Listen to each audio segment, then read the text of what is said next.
Hmm.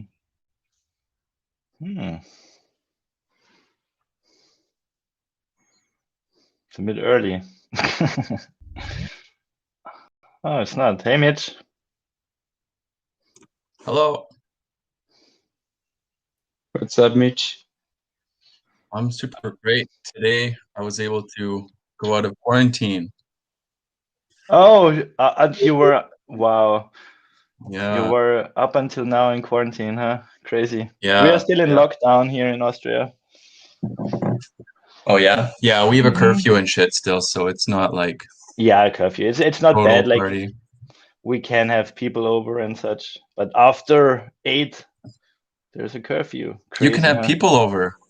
Yeah. Whoa. We can't have people over unless you live by yourself. Yeah, there are rules still, but one person can visit, or even now, 2 people with any number of children, I guess. Fuck. It's all Yeah. horse shit anyway. It's all horse shit. Sorry, my camera's a bit dirty here.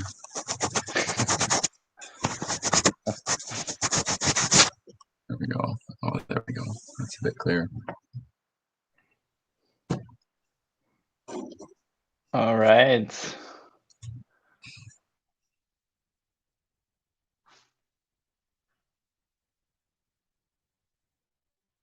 Should we wait for James or should we start? I wanted him to be here because of the latest commit that he made about the SSR. Looks really interesting, so I wanted to hear what's up with that. Yeah, like I said, I don't know if you read it, but we are having a birthday party. I will drop off soon after my update and keep on the stream. Hi, Amin. Hello. Hi. Hey, Amin. Hello. Did you find the Alright. shoes yet, Amin? I was talking with Mama today about it. He say he knows some shop that selling that. I will find some for you, of course. I will promise. It was a joke, but those shoes look very comfortable, I have to say. Yes, I guess they are for summer. It's winter. You should wear this, and weather is not cold. Yeah, they are comfortable. I guess I haven't one, but I will maybe. Don't worry about it. But if you ever run into some, like, would be crazy cool. Yeah, interesting. Does a Mrs. Pauling type in yourself and that ends up? Boost the local economy for shoemakers. James said he was going to be a couple of minutes late, so I guess we can start. All right, I can start with my update, so I can jump off early. Let me see. There is not too much going on. So a little DevOps update. We have a praise bot now, but nobody's using it. So I'm wondering if it's working or if nobody's giving praise. How's that working? Exclamation, praise, Let me and as a then the user. praise. I will praise James for implementing SSR hard. All right. Cool. Yeah, it works. Nice. So it's a bit crazy on the feedback. Like if you see this little green check mark, I put it now and give it to dev. So you can see this check mark gets added automatically. That's the praise bot. Okay. And for now, I guess that we only update the spreadsheet, right, Griff? There is no it updates the spreadsheet, right? So with the praise, and then we can do something with it. I guess if once we have gift token, we can then do something. I also like very much that any sort of numbering is gone. I think it was in the first version we said how much praise, but that's kind of stupid. I guess it's better that many people give praise and it adds up that way. Yeah. Do you want me to talk about praise, or are we still doing check-ins? We are not doing the check-ins anymore, right? We're doing the updates. But you can talk a bit about PraiseBot if you want. It's interesting. Okay. Well, and probably bring it up again next round. But basically, yeah, there's a spreadsheet that provides us, and then it's up to us to decide what we want to do with it. I really like what the TC Commons is doing with, like, I think the plan, and Mateo's very involved there about integrating source cred and praise into one piece. So it's like, okay, we have source cred for all this stuff, and then there's just the qualitative source cred, which is praise. So that's the big piece. And yeah, Kai, you got to see a lot of the evolution. You just missed the last part of the evolution with the common stack, but it's the same idea. The dream is that you make it really qualitative at the beginning, and where you're just focusing on acknowledging the beautiful, magical things that are happening, and then you make sausage out of that horrible shit. It's unfortunately quantifying qualitative love and magic is really disgusting and gross, but it has to happen. So once a month or once every 2 weeks, or maybe at the end of every source cred, there would probably want to be a group of people who go through and give a number to every praise. And then you add up those numbers, and I have all sorts of spreadsheets that we can use for this, where you add up the numbers, and then you get like a score for each person and each praise, and then you say, okay, this is how much the praise was worth, and this is how much each person gets for the praise for the magic that they did. Yeah, I see now why you say the magic then goes, like, when you quantify it later, it gets a bit. It's how the sausage is made, but the sausage is delicious, damn it. Yes, the sausage is delicious. And I have no updates other than I went through I finally finished your piece, Mitch. I kept ADDing halfway through. So yeah, there was like 3 different edits you made to it, and I was like, okay, all right. It's a big piece that you started there, Mitch, and I think it's also about learning about the whole system. So I think you have a much better picture now for yourself, and that's kind of also the. There's always just a few small Giveth one things that I clarified. But other than that, I don't think I have any other updates. Other than liquidity mining coming soon. Ooh. And I'll pass it to Mateo. Wait a second. I wanted to know my update, actually. That was just the first part of my update. So, hi, James. Just because you now joined, I will give a short update and then leave. We have a birthday party, and we'll stream this. The stream looks stable, so I think I'll be able to watch it later. Yeah, it looks good. We're here live. So let me share my screen. So that was the first update. We have PraiseBot now. And what else? I did implement analytics, and I did have to fool around a little. So the way it works is we have a dev key and a production key, and because Netlify does not, Netlify always runs in production mode, so that's a bit of a bummer. So what I did is just like what is called the production key on the front end is actually a dev key for staging and dev, and for our live deployment, it's the production key. So we basically have different analytics for the local host, dev, and staging, and one for live, a separate one for live, which is the one we actually want to measure. Willie is invited, and I hope he's like better than me at like looking at these things, so we can make some sense out of it. And I also implemented, where is it actually? Huh. This is crazy. It should be here somewhere. Maybe it's already closed. I don't know. Never mind. I implemented Amplitude as well, so it gets sent on to Amplitude, which is a crazy analytics tool. I also put in the FAQ. So if you visit staging, There's an FAQ here. So this is everything I pulled out of the document that was going around. Damn it, I have to, why? Huh? This is strange. Okay, only the first one is not working. You have to look at this. Yeah. We for sure can make this better, but now there is some content here and it actually pays off to follow this issue up with having more categories than just general.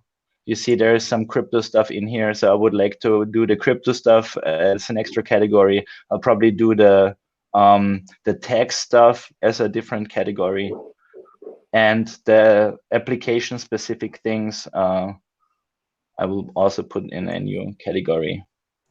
And finally, just a little update. I updated this, which was, I don't know if there's more content that should be edited. I saw there were some changes in About Us mentioned in the Google Docs. I did not implement those yet. And I had to repair the dev and I had to do some little tweaking on our dev impact graph backend that works again. If you ever get a build error, Matteo or James, it's likely something with this that the server wanted to restart but didn't. But looking at the logs, it's actually pretty easy to fix usually. But in general, these are running fine. And I think that was my update. Question for you, Kai. Did you pull info that we have in the FAQ hack MD? And there's also a lot of crossover from stuff that was written into the Giveth docs.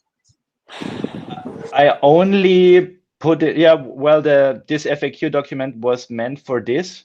I think it's okay to have double info on if it's valid on docs as well. Yeah, I guess just to make sure we have the same info on both or all three, I guess. I did not, so I did change a little.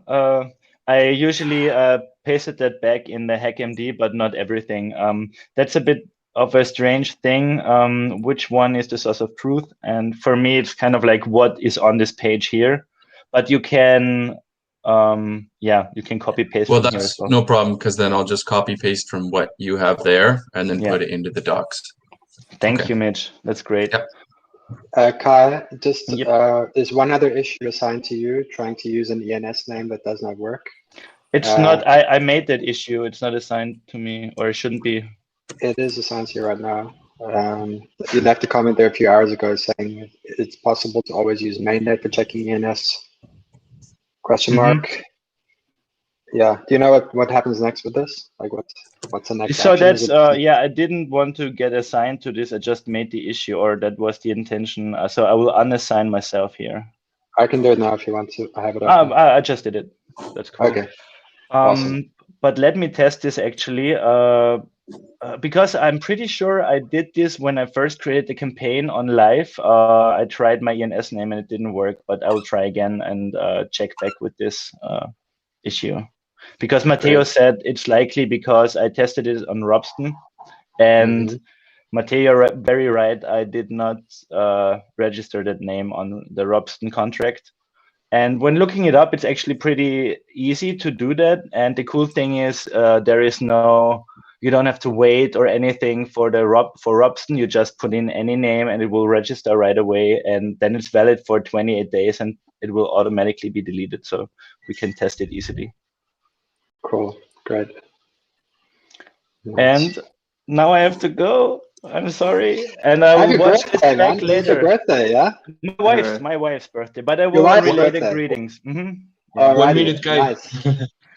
Something that I noticed when you were showing the info that was being grabbed in the hero section, that I think that is old info. That content is old because I think Willie changed the hero section to saying the future, welcome to the future of giving, and that's all. Where are you grabbing that content? So there, if we look at the issue, let me share again. It was in the issue. a Google Doc actually with the changes, and I was confused as well. I could not find the thing that Willie made. This here. Okay. See transfer staging set content, and so Forrest. No, actually Ashley, but Forrest started the issue, but Ashley posted this document here. Yeah, and this is where I got it from. Okay. And it's also like, this is also a bit bad to work in, like, look at this. So yeah, but it's okay. So we can keep this as a source of truth if that's better, whatever you guys want to work with, or whatever people who want to do copy want to work with. So what's the difference between this and the HackMD? This is for the landing page content. And I see. the HackMD is for the FAQ only, actually. Can't we just make I them don't one know. document? Yeah, I think like having, yeah, I mean, where is the data coming from? Is it coming, are we importing the MD file, or is it, can we not just make that the source of truth? So the FAQ lives, that's a bit of a mixed thing, because I started to use your thing, right? Your content for the landing page, which I will show in a second, but right now, so this is the FAQ lives in Contentful. And the problem here is that basically only Griff and me, I think, from this side of the project have access, manage users. We only have 5 seats, so, and Dani, right? And But Willie. can't we just make another Very cool. HackMD and put it into the Notion?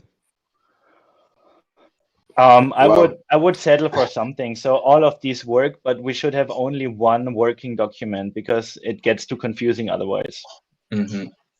Yeah, And I mean, I'm happy to use Notion.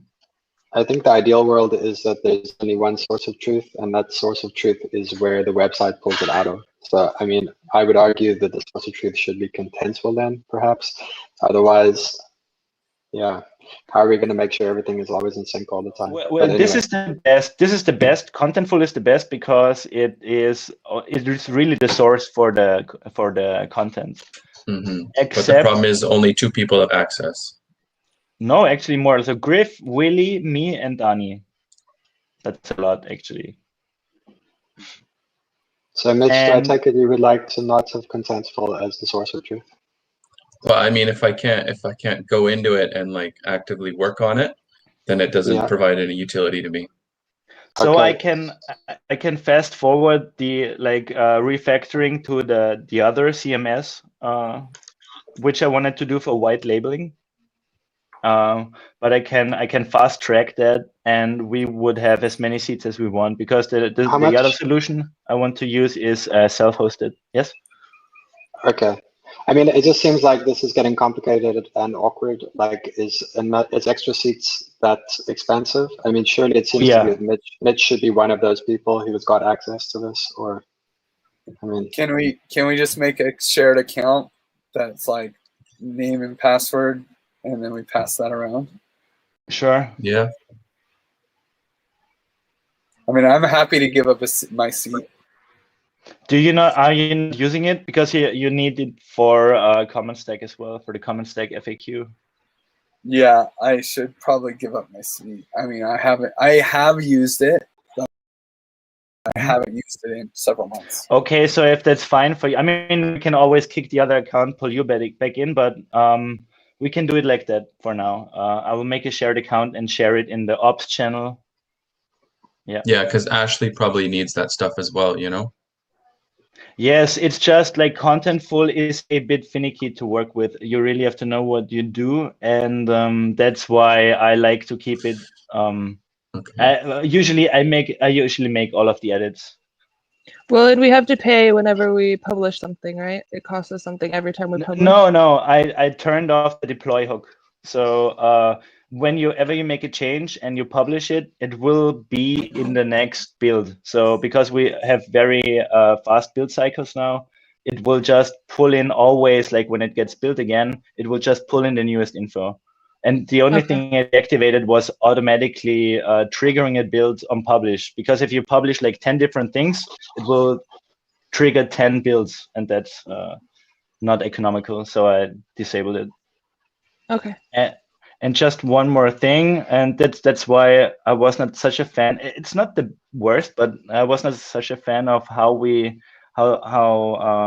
this was approached here. The content for the landing page is actually coming from this file on GitHub directly. It's in the folder source content, and it's the giveth.markdown document. And as you see, this is here the actual content that is going to the landing page. All okay. right.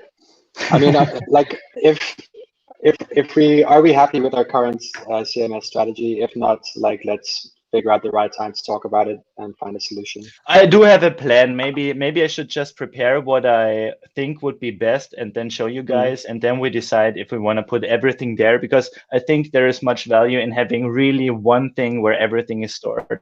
And this other CMS is called Sanity, and that's what it is. It's keeping people sane. That sounds good. So thank you guys. I'm done with my update, and I guess I'll give it to James because you have so much to talk about. All right, thanks, Kai. Have fun. See you later. Bye, Kai. Bye. Ciao. See you, Kai. Yes, so I can share my screen. 1 second. So basically, this week we finished. Hang on 1 second. Yeah, so this week we got ready for the hotfix sprint, the post-Valentine's hangover sprint. I'm not going to pull it up because there's actually nothing there. Everything is in user testing, or maybe I will. Hang on, I shall do that. So Valentine's hangover. There we go. Yeah, so everything is in the user testing column here. I mean, mostly it was around, I was working on this bug that Marco found where his donation was not showing, which I did half of and gave it to Matteo, who finished that off. And that's all up to be tested. And like, I don't know, like, was it tested? I mean, I think we said on Friday that it's there to be tested if anybody wants to test. And I no definitely bugs did came some in. testing, and I made some comments in the issues that I did test. Okay. Yeah, I put And away the ones like that 10 I felt like issues. were done, I put them into the done column. Okay, cool. So it was tested anyway. I mean, it seems to me like my impression is it's pretty stable. Like, I also tested around a bit, didn't find anything. There's no open issues for the sprint. So if we're happy with that, then the next thing is we can put that live, essentially. Unless you guys have any other opinion. Matteo, did you give an update already? Do you have an opinion on this, on how ready post-Valentine's hangover is? No, I haven't given my update, but yeah, I feel that, as you said, it's pretty stable, and it's if everybody tested already since Friday, I guess it's fine to move up. Yeah. Great, so we can put that live next. In the meantime, I moved back on to our current sprint, our current 2-week sprint, Giveth to the Future 1. And yeah, so basically, I've been continuing to work on SSR. The work was done, the server-side rendering. There was just a pull request that was blocking, which is now fixed due to some issue with the backend, the impact graph and the database. So that's done now. A lot of these open tickets that are in progress are kind of like close to being done. It's just a question of, yeah, actually I can begin to move these across, I suppose. So like the concept of a project status, like that's also around being able to disable a project. Users should be able to delete or at least disable a project. Again, it's around the project status. The build optimization, that's part of the server-side rendering. That's also mostly done. I don't know what that is. Oh, this is not, I need to filter by myself, actually, sorry. They're not all my issues. The first ones were build optimization, server-side rendering, Sentry is installed already. There's nothing to test, so I leave it there. Yeah, so I mean, that's pretty much it. I am trying to, once we get off the call or later this evening or tomorrow, I will be moving back onto, yeah, just finishing off the stuff here, basically. Yeah, I mean, these. Sorry, I'm a bit frazzled. So basically, yeah, and all this stuff is in progress. I'm very close to like moving them to be tested essentially, and then there is the fiat on ramping, which I took a pause on midweek. I put a day into like getting to the bottom of this and building an opinion on it. I guess you guys have been across most of the communication that's been in the dev channel around this. I don't know, maybe we can talk about it after the updates and see what people think about it. But yeah, it seemed like there was not like a lot of consensus on how we should implement this critical for launch, essentially. So I put that on the back burner and moved on to other tickets, and happy to talk about that later, basically. So yeah, once I've done these, I'll pick up more tickets. We can have a quick look. No, let's not. Let's look at the end of the call at what is left over. I will pass it to Willie. Thanks, James. I don't have any big updates to share development-wise. I haven't tested or anything yet, so I did do some work on the Giveth token stuff this past week, but I've been pretty busy, so no big updates to share, but excited to hear y'all's updates, and definitely open to chatting about fiat scope for MVP and whether we should, what the plans for that should be. I'll pass it. Oh, I do have one update. I guess we got approved for free Microsoft Azure hosting as a nonprofit. So, I mean, I'll shoot over the details to you so you can log in there and start setting stuff up. Yeah, I think we got $3,500 per year in free Microsoft Azure hosting expenses. Nice. Wow. So yeah. We have some. So we have an account. Do you have invited me? I will invite you right now. Thank you very much. Yeah. Thank you. Oh, so we can migrate to the Azure. Yeah, if you like. Yeah. Great. That's great. That's really amazing. It cannot be immediate. Actually, we have some issues to fix. You know, it needs some research. But I truly love to migrate to this infrastructure. Awesome. That would be awesome. Yeah. Have you gone yet? Or should I pass it to you? Yeah. Cool. I'll pass it to you. Thank you very much. Thank you, Willie. That was great.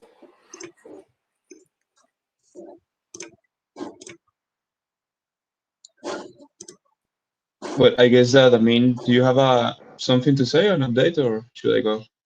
Oh, me? Yeah. Oh, yeah, that was, you passed me the, yeah, I didn't do much on Giveth too, just I helped a little, a very, very little, and deploying stuff. Yeah, and it was a dependency problem, installing problem, and that's it. No one left. Ashley, have you gone? Nope, I'll go. I'll try to be really quick. I believe I didn't. I don't have too much as an update because all the work of Thursday and Friday was mainly for the making the flow of the donation a lot smoother according to some designs that Marco put in. You can test it, or already you tested in the staging. So basically, is that when you are donating, you can get out of it if you want, and the transaction will be saved with some work that James made. And the general UX is pretty better in that aspect. So basically that, I am doing some investigation to handle the multi-token donation to get the list that Willie gave us in the issue from CoinGecko. I'll probably have some questions about how curated should the list be, or if we could get the top 50 or top 100, or I don't know, if we want to make a little more detailed version of that token list, because I believe that's the only decision that we need to make. And that's it. I want to be working on that since tomorrow. And yeah, probably by Wednesday we'll have multiple tokens options for donations. After that, I want to start cleaning up everything that is missing, essential and critical for launch. I haven't checked much, Yeah, that's it. Who's next?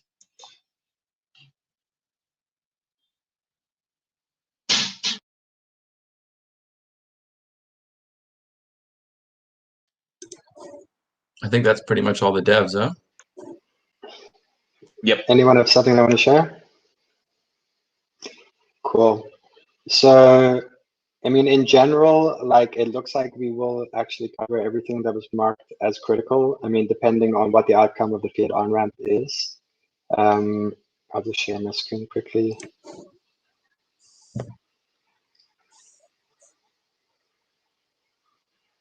Yeah. So critical for launch, we have on-ramp. We can discuss that now. Users should be able to delete or disable. That's definitely going to be in. And allow donations in other currencies. Like my impression is that that's going to be in, right, Mateo? For next week. Yes. Yeah. So, I mean, outside of this, like we'll just keep taking from the backlog, like from pulling from the top once we've completed those. The fiat on-ramp, like I guess we can discuss now. I guess I documented my thoughts in the dev channel, essentially. I guess the biggest like thing that comes to mind when I think about it now is really saying that for him, you marked it critical really based on, or maybe you want to tell us yourself, basically. Yeah, so I did mark it as critical, but that was under the impression that we'd be able to get this easy integration in there, like with something like Ramp Network. We'd be able to easily enable donors to donate with their debit card and projects to receive it. In the hope that that would be a straightforward integration based on the SDK that they had available. Unfortunately, after marking that as critical, it came to light that Ramp Network wouldn't support that for compliance reasons. They need the flow where the user tops up their own wallet and then sends it to the project, which that seems less critical for launch. I think if that's the best we can do, if that's our best available option, then I do think we should implement that. And I like your suggestion, James, to explain to the donor, like, here's why we have to do this. Here's why you should donate with blockchain and with crypto as opposed to fiat, because we can't really do this with fiat, basically. So and then we tell them that story and we walk them through the onboarding and stuff. But I would only consider that like a last resort if we can't do the other flow. And I wouldn't consider it critical for launch either. That's my TLDR there. I'll check right now. I had reached out to Transact because I know we had asked Transact this question before, and we specifically said, is this flow acceptable? And they said, yeah, does not violate our terms. Go ahead and try to KYC. I asked them for clarification on that on, I think it was Thursday or Friday, and they have not responded yet about whether or not that would be acceptable. If that would be acceptable, I would like us to try and implement that, and I would think it would be worthwhile to get that in there for launch. Is that something that you would say is critical for launch on the basis of launch being like 1 week from today or like 8 days from today? Or should we push the launch back? Or if it comes back again, do you know what I mean? Or what do you think? Yeah, I would be willing to push the launch back for like up to a week, basically. I think it'd be worth it for not indefinitely, but if we could get that functionality and delay 1 week in order to have that at launch, I do think it'd be worthwhile. That's kind of the threshold. Past that, I think we need to launch this thing. We can't have these projects that are onboarding sitting there forever waiting for us to launch. So It's tricky. Those are my thoughts. I'm curious what you guys think about that. I'm pretty easy. I mean, like, I'm pretty easy in that, like, I would be happy to launch without fiat onboarding, essentially. Like, I would love to just get something launched, and like, it's great to have news 1 week later or 2 weeks later anyway, right? Like, I know that as a dev, like, I'm not going to push my opinion too strongly. Like, I know, for example, Mitch has got some strong opinions about this, and other people also.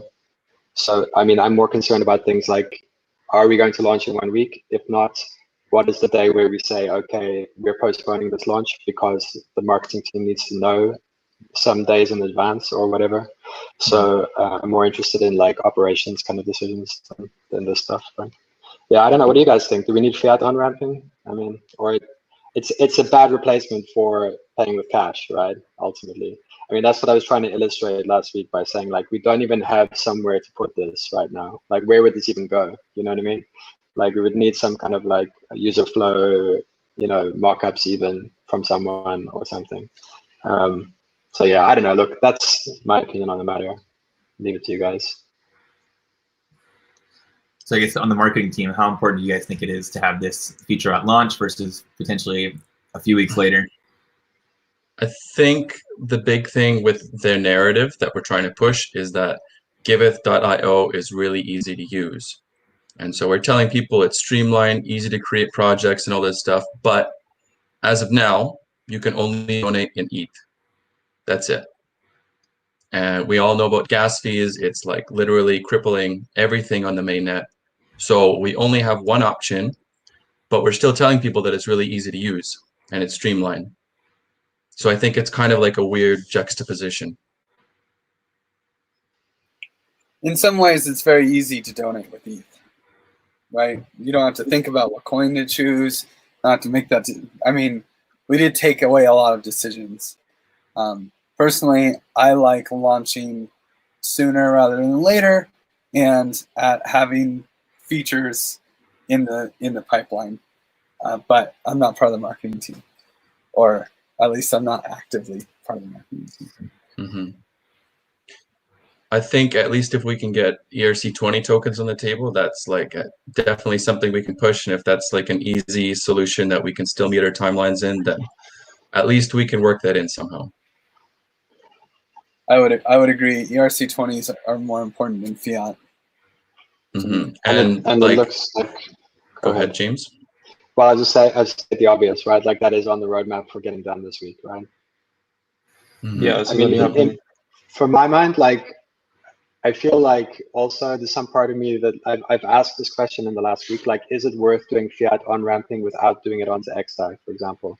Is it worth doing it onto main? Do you know what I mean? Like ultimately, it seems like when we open this door, like there's a whole lot of more things to think about. It's kind of like, well, maybe we wanted to like actually have a whole XDAI strategy that could be connected to our token, that could be connected to all sorts of things, right?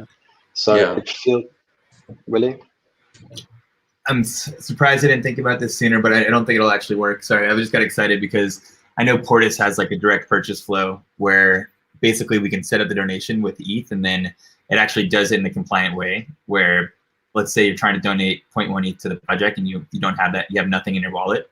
You have to have a Portis wallet, but what Portis will do is it'll walk you through the Banksa. It'll walk you through the on-ramp transaction with the Banksa, and then it'll actually pre-sign the transaction to donate, so that the user can leave. Actually, they can like basically donate, or they can do the on-ramp stuff, and then as soon as their funds are received, we broadcast the transaction to actually donate.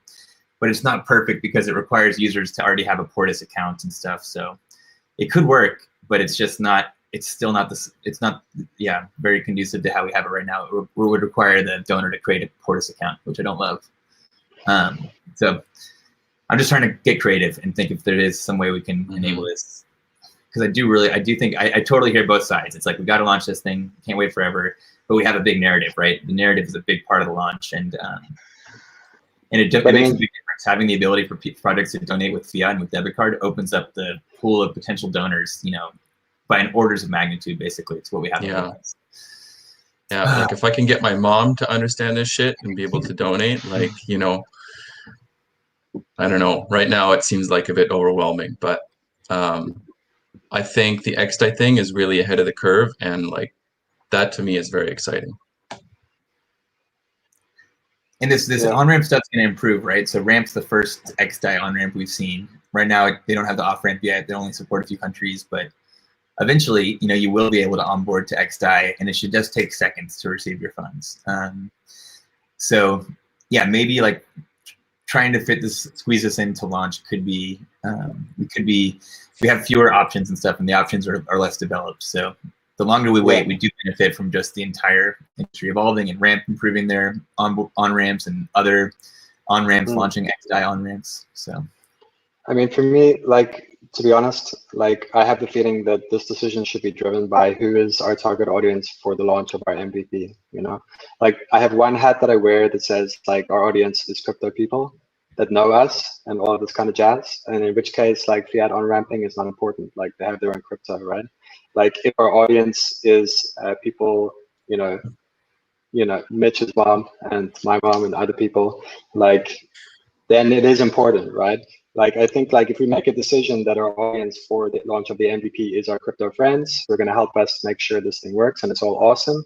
And we have another launch like in a few weeks' time, in which case our marketing plan and our launch plan is more aimed at press release / you know, our buddies in the Red Cross or whatever like this. Then we need to have fiat in place for that, right? So I don't know, like, I mean, I feel like this decision is difficult because maybe we don't exactly have clarity on what we're trying to achieve with this launch. Do you know what I mean? Because this decision should be easy.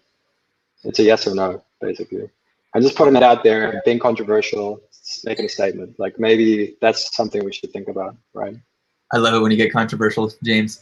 And I think you're totally right. I think when you put it that way, I think it's a really good way to frame it, is who is our audience at launch. And our audience, you know, long-term doesn't have to be necessarily our audience at launch. And I think you're absolutely right that at launch, it's not going to be, it's going to be the crypto community, basically. And then we hope to then expand that and make it the easiest way for anyone who wants to donate, but we're not going to be there on day one. And so what does marketing team think about the narrative of, like, right now we have fiat coming soon, and it's like, it says on the website, if you come there, you can see fiat coming soon. You get that. It's like, okay, cool. They're working on this. It's coming. They don't have everything on day one. That's okay. But I think that's acceptable, is that fiat's coming soon. As soon as it's feasible and stuff, we will implement that. But we don't have to hold back the launch for it, because on day one, it's going to be crypto people in our audience. And we're going to have ERC20 tokens. Yay. Yeah. I mean, that sounds like I think the way it's as going far to as be. the marketing part is concerned, the most important part is just that we all have the same clarity and the same idea and know, you know, the content to create is really the main part. You know, we could decide to do whatever, but as long as we're just all on the same page, that's the important part. Totally. Yeah, totally. And if And we're we're just not figuring this out, planning right? to, Like, I Go think ahead, we're going to James. get better at this. I'm sorry for, like, it could be frustrating to be writing content and shit for things that just don't come, or not having clarity on things because they come and they go. And sorry about that. Like, I mean, we are, like, we're learning, right? Like, we were not really aware of this and we're figuring it out. And yeah. I'm that's your learning plan. so much throughout this whole thing. So yeah. Yeah. I mean, we had fiat to fiat. We had a killer integration at one point that Matteo built, and then like Stripe closed down our account, which was totally after approving us. So it was totally unexpected. This whole ramp stuff, like with the compliance, we got mixed messages from Transact and ramp on that. That was kind of a surprise, a curveball. We really thought this would be an easier integration, and then just found out that because of stupid regulations and compliance stuff, that it just was not even legal, I guess. So unfortunately. Totally. Yeah. Did Braintree eventually reach out, or they just got lost?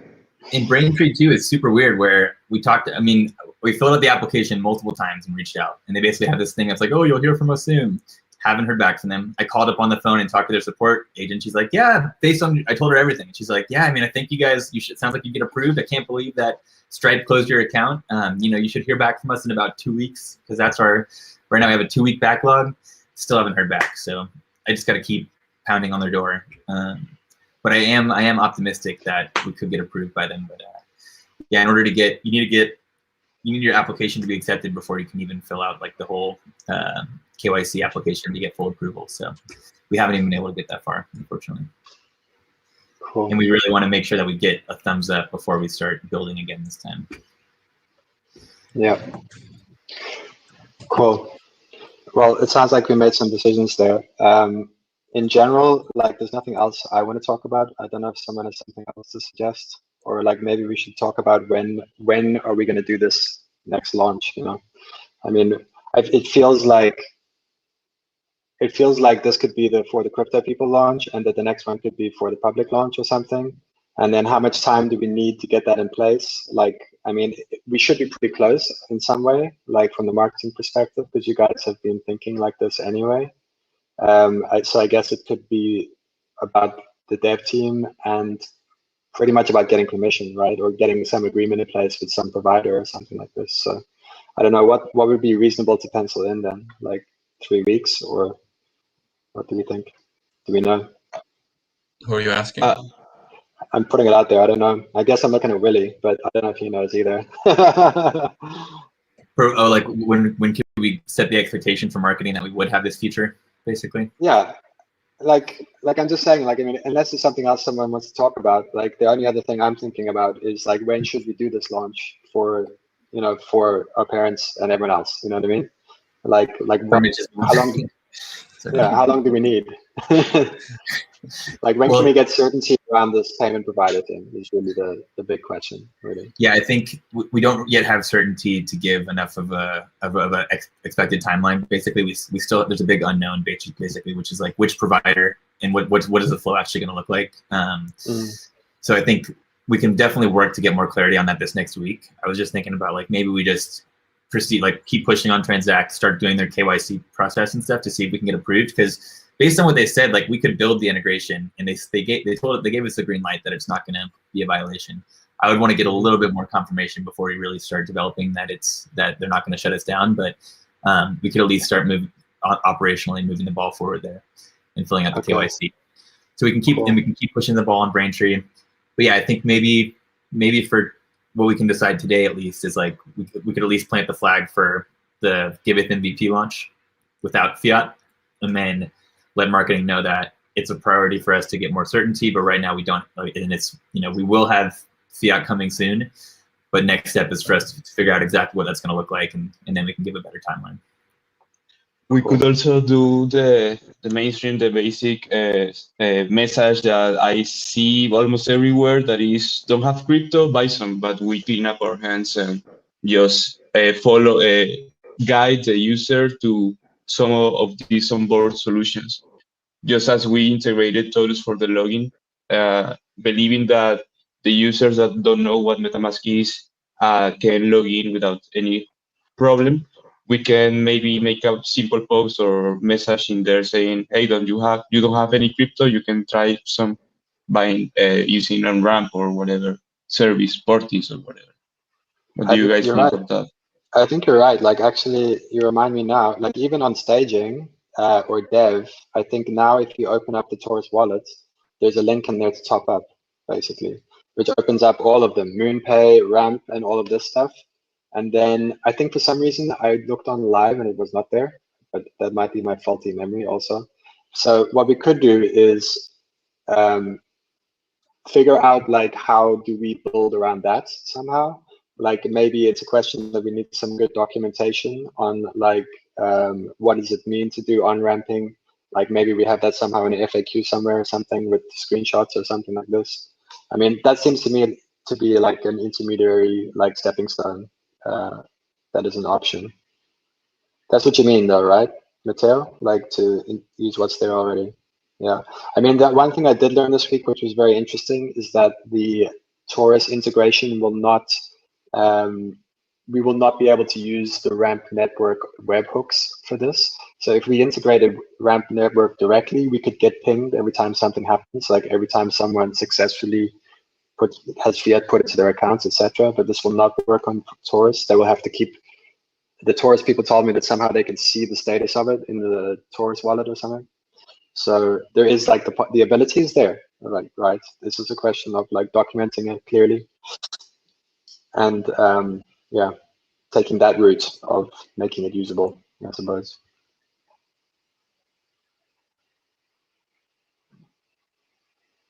Anybody enthusiastic to take that on? All right, we'll make a ticket. Cool. Maybe I do. Yeah, I don't know. Is there anything else you want to talk about? Does marketing want to talk to us about what you're up to? Show us some stuff. I sent out an email this morning to some projects I had expressed interest before. So that was like our first contact. It was about like 20 emails that I sent it to. So we'll see if people start to either respond or add some projects. But that was our first point of like contact, I guess. How have you been going out, like deciding what projects to look for? Are you're approaching people cold, or like is it people that you know already, or? It's a form that had been used before through Giveth of people that expressed interest in Giveth for when we do have a launch. So that's basically what the form was for. They put their own information in. I can put the link to the spreadsheet in our chat here. It's also in the issue.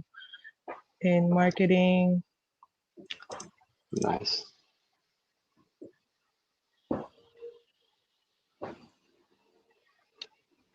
Cool.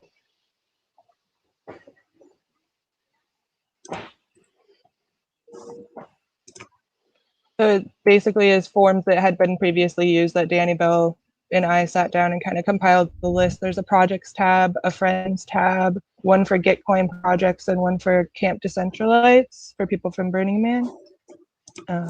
So we've been gathering information there and have so far only reached out to about 20.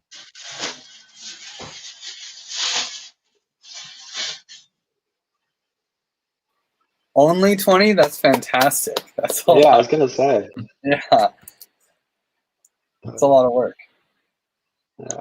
There's also, I wanted to bring it up in the community call, but so there's the one that's the friends tab, has a lot of information about like people who have expressed interest in helping to do stuff for Giveth. I see on here even like there's a Solidity developer. There's like people here with a lot of experience. It seems like that, you know, if we wanted to add more people to our team for the launch, or we could reach out to them, but I didn't want to do that without like first talking to people and seeing what you guys thought.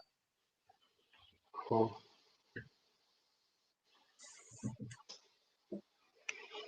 Sounds good, I guess. I mean, the more the merrier, right? Yeah, absolutely. You can always reach out to devs and say, hey, you guys want to get involved? We're building the future of giving. Curious about it? Yeah.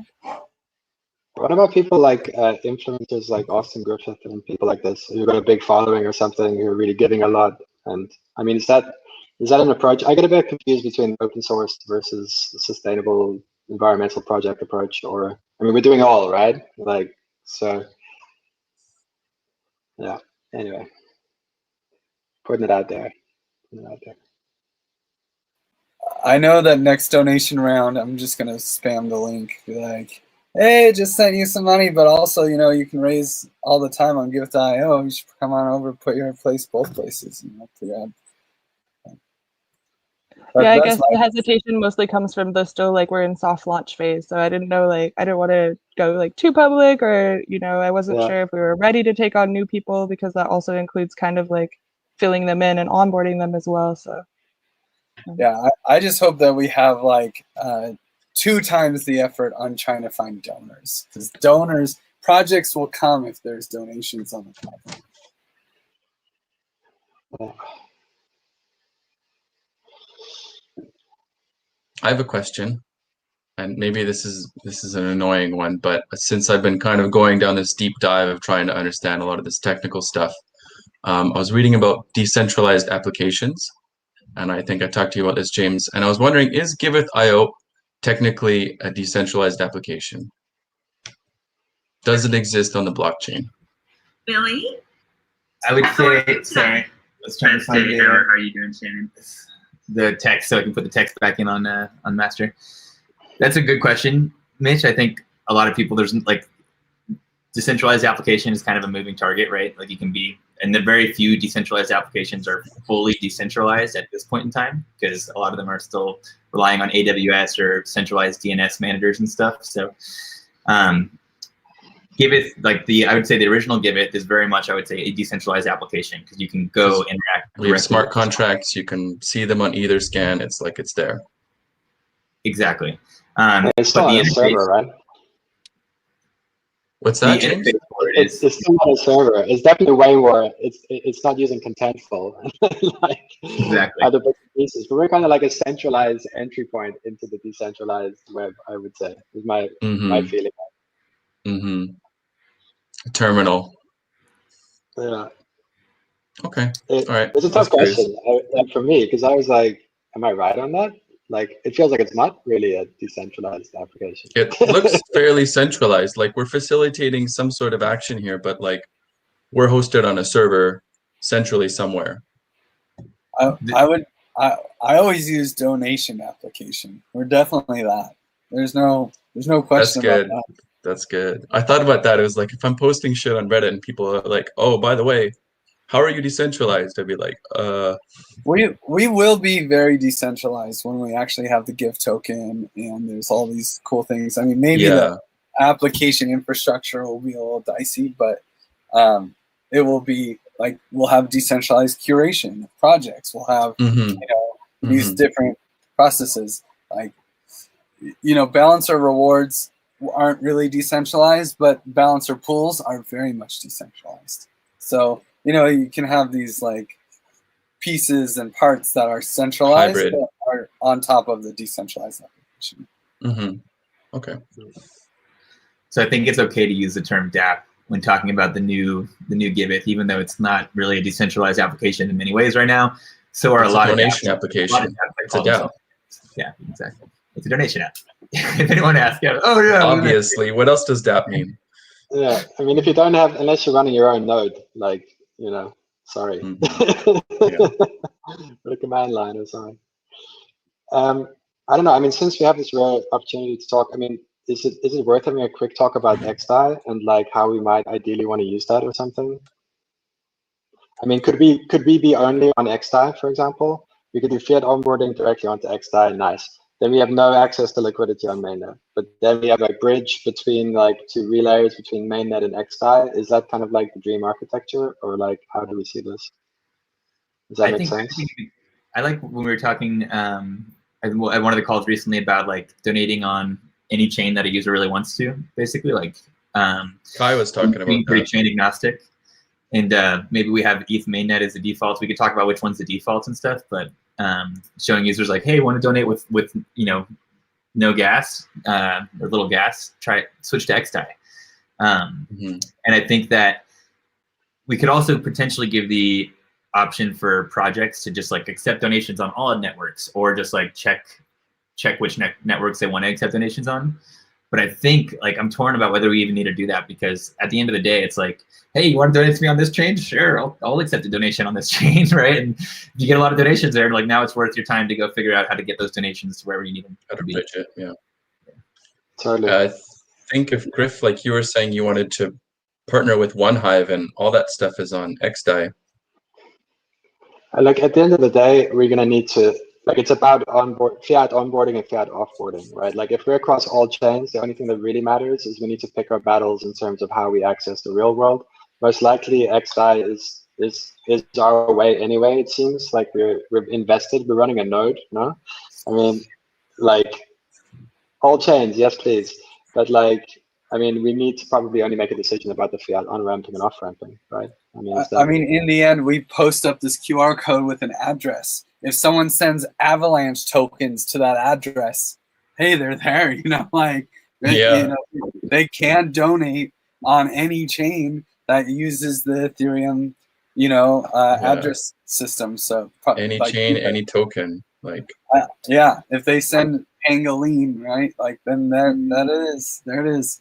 I bet we can get CZ to retweet us if we say, hey, Giveth live for donations on Binance Smart Chain. Absolutely. And I would love to be live for donating. Honestly, like, you want the easiest bridge in crypto is decentralized shit that Binance does. Their bridge, you just literally send Ether to Binance and then they pay your gas fees. Yeah. Well, there are no gas fees because you're just sending Ether. And then, I mean, they're just sending Binance. Like, they probably, as validators on the Binance chain, they probably don't even have to pay gas. But you're sending money to their address that they generated, and so you need to interact with that contract. But you're not paying any gas fees on it. Well, you pay the gas on Ethereum, but it's the 2100. When I did it, I didn't pay anything. Nothing. On Binance, when I sent from mainnet to the Binance bridge, I paid nothing. They cover the cost to send it to you on the Binance chain, but you cover the cost to send it to them on the Ethereum chain. Yeah, you had to pay gas to send Ether. I mean, you have Ether in your wallet. You had to pay gas to send it to them. But it's probably super small. That's the thing. It's super small. It's just an Ether send. It doesn't get cheaper than that. It doesn't even need to be an ERC20. It doesn't even need to be an Ethereum token. You can like send like anything, and it just wraps it. Like whether it's Zcash or Bitcoin or whatever, it creates like a BNB version token, like a BTCB, or something like this. Let's just build a Binance chain. It's the best. Yeah, they really did it. This whole decentralization thing, it's so overrated. But yeah, the big thing is, does Taurus support it? I think that's where we really have to make decisions. Is what does Taurus let us do? Like, will Taurus let us donate? If a project comes in, makes a Taurus wallet, can they just accept XDAI right off the gate? And they're out the gate, there's no problems there. That Taurus is aware if they get XDAI tokens and all that. Yeah, totally. I mean, I think where I'm coming from is like further down the road. Like we've spoken about things whereby a cause would have like its own like liquidity pool and this kind of things. So I mean, as soon as we begin to move away from like peer-to-peer donations, like, and we have some kind of smart contracts living somewhere, like we ourselves would probably want to have a chain. Like we need to make a decision for ourselves, right? Like even if everyone can donate from everywhere and to everywhere, like where are we going to work from, essentially? I'm pretty confident we will want to use XDAI. I mean, it just makes sense. I was reading a really interesting article about them using burner wallet on XDAI chain. I don't know how applicable it is to our project, but it's definitely an interesting concept. Burner wallets are cool. Yeah, I just put a link to the article I was reading in the chat. It's pretty cool. The challenge with Cosmos is they don't use Ethereum addresses. It's a different key pair. But yeah, and they just launched IBC this past week, so need to dig more into that. But basically, like theoretically, we could have a Cosmos zone, like our own chain, basically with our own rules running on Cosmos, and projects could accept donations from any chain, and they would receive like the Cosmos version of that. You get like Cosmos Bitcoin or Cosmos Ethereum, and they would just use their Cosmos. Or I guess I actually don't know exactly how it works, so we need to look into it. But it could be an option. And we can run like Ethereum, like there's an EVM for Cosmos also, right? Like, I mean, I guess like where I'm coming from is just like in terms of making decisions about fiat on-ramping and stuff like this, like we should probably consider all of these things, like in terms of any decision we make, right? Like it's not just like a decision on fiat on-ramping into XDAI or main chain. It's like, what's our longer vision? Like, how do we go about getting ourselves on the right path in the first place? And I just want to communicate like that's what I'm thinking. That's what I'm talking about. Like just to start getting the clocks ticking over like about this stuff, right? I mean, I'm pretty confident we want to launch. I mean, the Give token on XDAI. We'll want to follow and have a Give DAO, like the conviction voting DAO on XDAI, through one Hive and have them help us set it all up. So I'm pretty sure that XDAI is like the. I mean, we have this like, I want to say social baggage of we started XDAI, like it would be really weird to not launch on XDAI. It would be sort of incongruent. Yeah, good points. Absolutely not even thinking anything other than XDAI myself, right? It's like, totally agree. Yeah. So then, like, how does that fit into like fiat on-ramping, for example, right? Like, it's kind of like I don't know. I don't think that they have to. I think we can compartmentalize that. Like, seriously, if Luna chain or something becomes super easy, like Terra chain becomes super easy to do fiat on-ramps and off-ramps, like the main thing is that we make it easy for the project that they can just off-ramp, any of their fiat donations. And without a lot of gas. I mean, this is where Ethereum doesn't make a lot of sense because, like, the transaction fee onto Ether and then the transaction fee off of the Ethereum network is like, oh, why? XDAI, Binance Smart Chain. Honestly, Binance Smart Chain might be the best option. Hey, sign up for a Binance account, connect it to your bank account, move any of these tokens. Like that might be a fine option. But it seems like XDAI is there. We've already have. Didn't Binance just restrict their availability though? Like, if you're in the States, you can't use Binance. Yeah, well, they have like US Binance, and you have to do KYC and blah blah blah. For sure, it's not as clean. But if you're doing fiat on ramps and off ramps, you don't have a choice. You're always going to have that problem. Whoever you're using can restrict you. This is the banking system. It's all about restrictions. Yep, well said. I do think, and it seems like we have some consensus around this, that as far like if we need to pick the best on-ramp experience for these, like best experience for donors to on-ramp and the best experience for projects to off-ramp.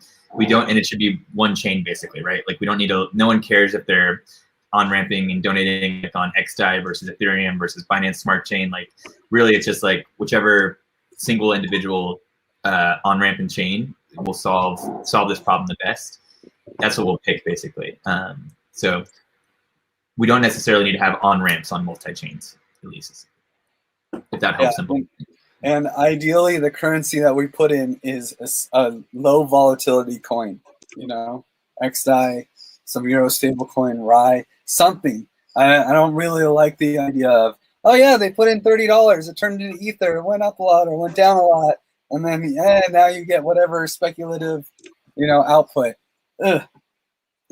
Just like, hey, we put in $30, you got $29.50 because of some fee. Oh, $29.50 goes out to this, and you get 29. You know, okay, cool.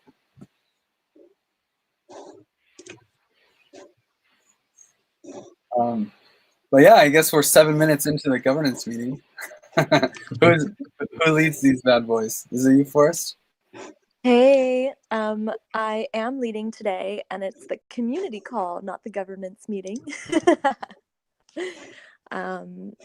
Hello, everyone. I tried to take some notes of what I gathered from the dev call so that we've got mostly reflective updates on our community call. I posted a link to the Notion agenda in the scheduling channel on Discord. And I will dig into that now. I am working from a different device than I typically do as I'm traveling, so I don't know that I'll be able to share my screen in Notion. If anyone else is able to maybe share the Notion agenda so that we can have that up on the screen while we're running through it, that would be awesome. To get started, let's do our check-in. Today we'll do updates and praise. So updates, anything that you need on the agenda or something important you need. And then praise, when it's your turn, you can popcorn praise someone that you'd like to acknowledge from the past week or the present moment. And then pick a fellow friend to pass the mic to when you are done. Who would like to get started?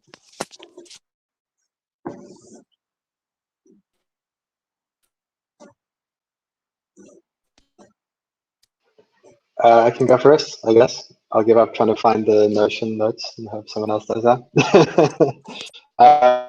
So yeah, it's been a great week this week. We have successfully got the hot fix, the fast track. This is urgent. Get it on the live website ASAP.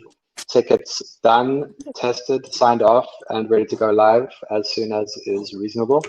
So probably in the next day, basically. And that's kind of like gives us a version of the website of the dApp whereby we are not embarrassed to send it around. And in the meantime, we have 1 week later another sprint coming. That's going to be exciting also.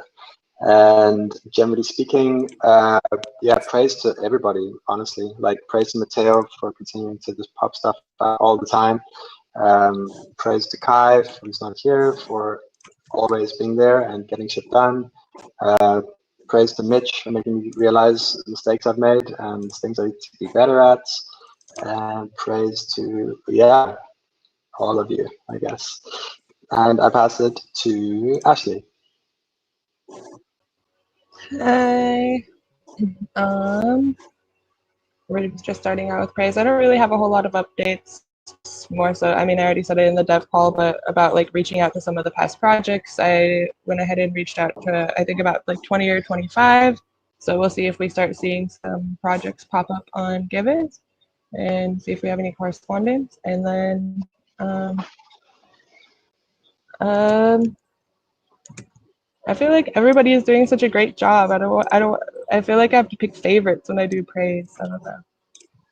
I feel we're fine. I can feel the clarity coming. Like I know that there's been a lot of roadblocks and stuff, or I guess hurdles anyways. And Like, I can feel that we're becoming more coherent with all of our images of what it is that we're doing and what it is that we're trying to spread. So praise to everybody for coming together. And I'll pass it to Mitch.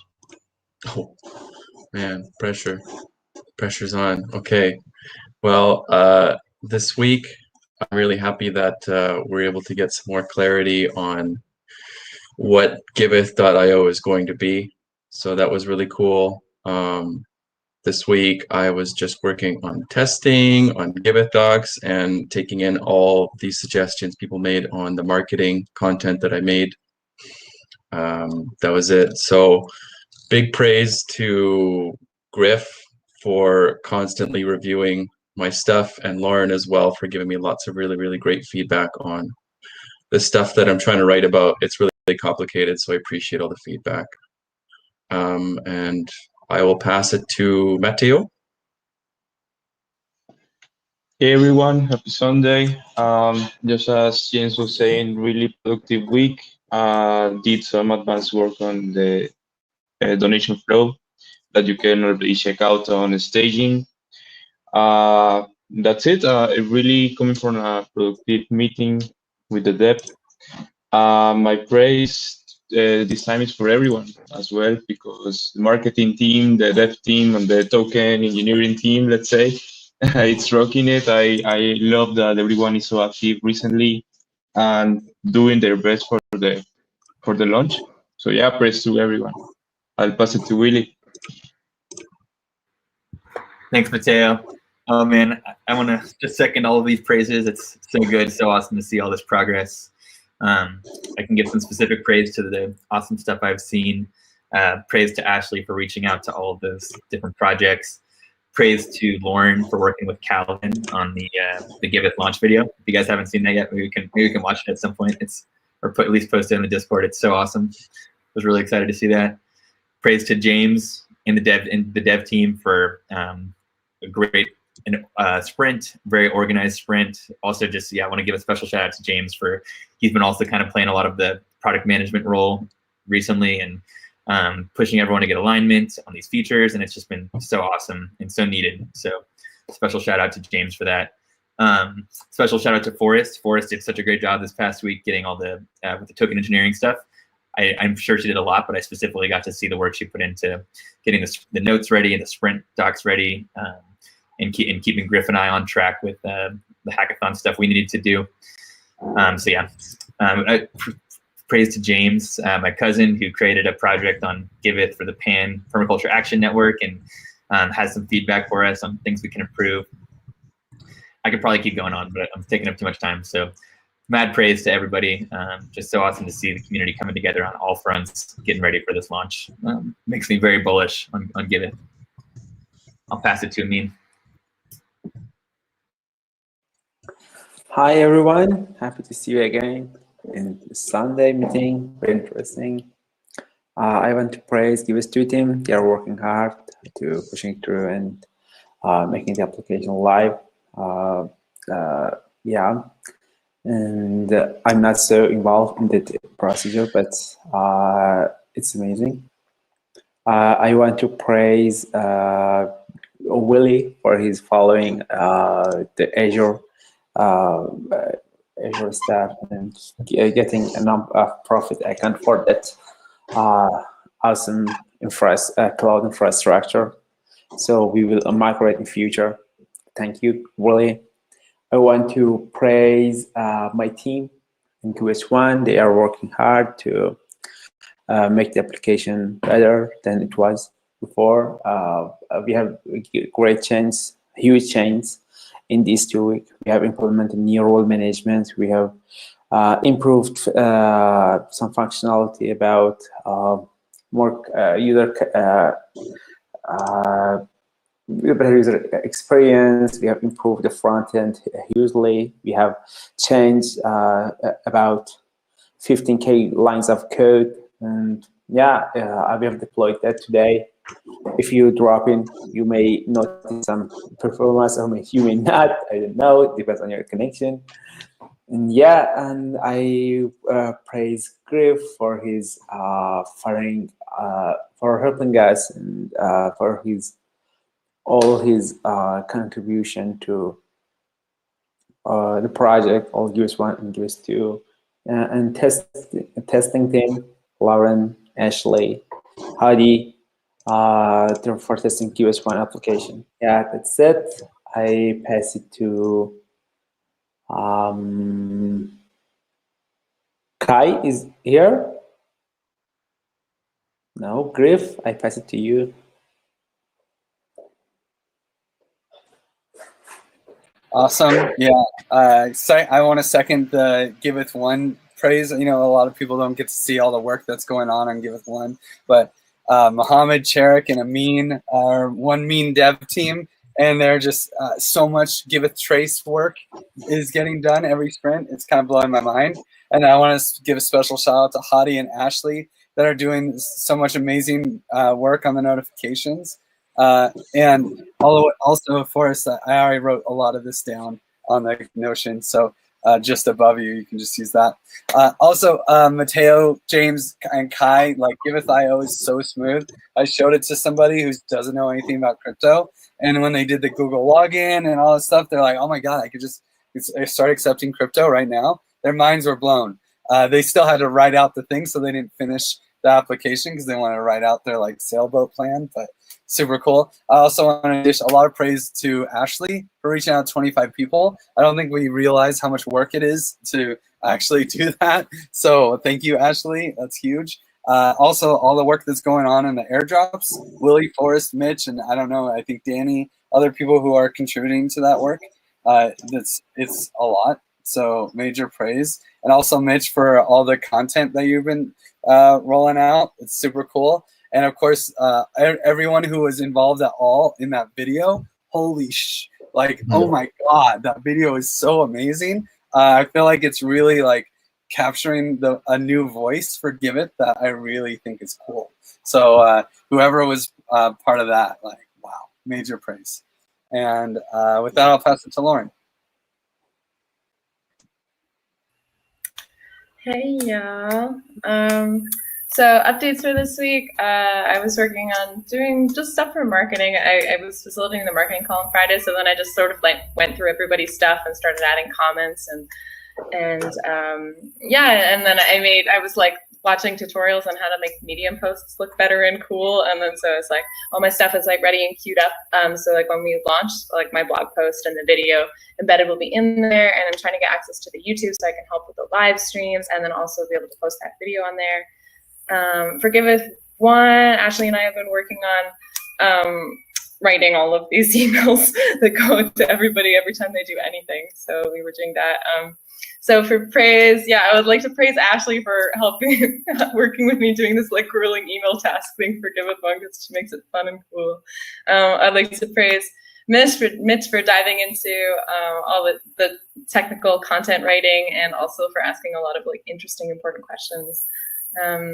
Praise to our Giveth 2 devs for making such a smooth and streamlined experience, and also for all this work that was happening, especially with James and Willie this last week, like trying to figure out how we can onboard Fiat and doing all of this research and all of this conversation around that. Yeah, and I'd like to also praise Griff for always showing up with like full presence and being able to juggle a million different things and contribute a ton. Yeah, and praise for everybody. I don't know, those are all the praises off the top of my head, but praise for everybody for making the team such a pleasure to be a part of. And yeah, I love you all. And I'll pass it to Tom. Hey. Hopefully you guys can hear me. I'm out and about on my phone. This past week's been good. Did some stuff with marketing. Praise to Lauren for facilitating the call while Forrest was moving around. Thanks for updating some of the GitHub and assigning so I could keep on track. And I guess I would say praise to James and Kai for Kai for getting the praise bot and introducing that on, and James for doing all the PM stuff that you've been doing to really kind of help set a good workflow and tone. And yeah, and I'm excited to do some more marketing things. Maybe get us on a meta radio, metagame call. Well, not call, but podcast at some point. Griff, if you're interested again. They won't be able to do it for our launch here on the 1st because they have MetaFest coming up, but maybe soon after that. And we got the go-ahead to throw some of our logos around CryptoVoxel. If we're allowed to put up Giveth.io, I can like graffiti about 35 different parcels in CryptoVoxel.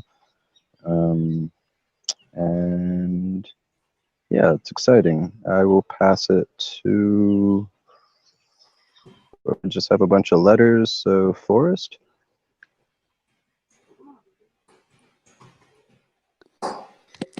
Thank you. Just had to go off mute.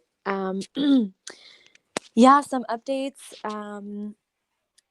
Getting, we're well into our second sprint with the Giveth token engineering stuff, so that's cool.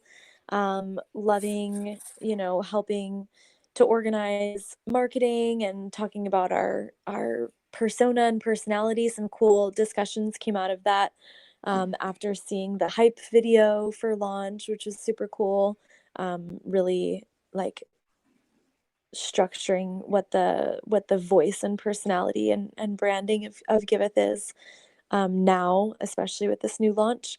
It's been really neat to review and help strategize around our content pre, at, and post launch to kind of keep the momentum consistently going. So some praise. Big thank you to Lauren for facilitating the marketing call on Friday while I was traveling. So appreciate you, and just in general appreciate being a part of such a supportive and collaborative team where people are willing to take on different hats and help one another.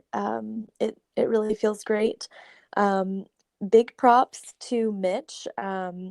And really appreciating when we have these marketing calls. I feel that he's coming with a lot of curious questions and new ideas that stimulate discussions of how we can think more critically and how we can like expand on what we're doing. Props to August for outlining a cool social impact campaign that we can spread around social media and get other people involved and sharing about social good they're doing in the world. And props to Magenta for her enthusiasm and her like support with marketing and distribution, and also always coming with fresh ideas and expertise for helping to guide. And yeah, just in general, gratitude for the whole team and for everyone's participation and focused attention.